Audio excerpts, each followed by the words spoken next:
રાજકોટ સિંધી સમાજ દ્વારા ચાલીસાની ઉજવણી કરવામાં આવી રહી છે। જ્યારે સિંધ સમાજ પર મૃગશાહ નામનો રાજ અત્યાચાર કરતો હતો ત્યારે સિંધી સમાજે સીધું નદી કાંઠે બેસી 40 દિવસ ભૂખ્યા રહી તપ કર્યો હતા।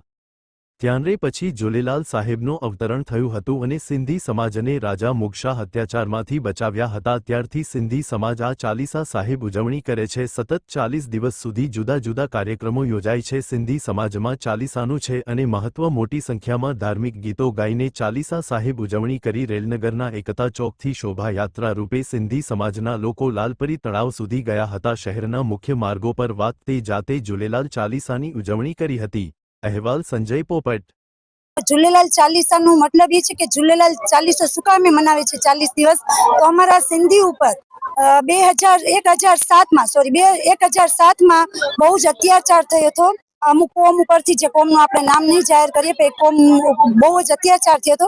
ત્યારે સિંધુ બધા ત્રાસી ગયા હતા અને તેમને દરિયા કિનારે સિંધુ નદીના કાંઠે બેસી ઝૂલેલાલ અમારા ઈષ્ટદેવની તપસ્યા કરી હતી, પ્રાર્થના કરી।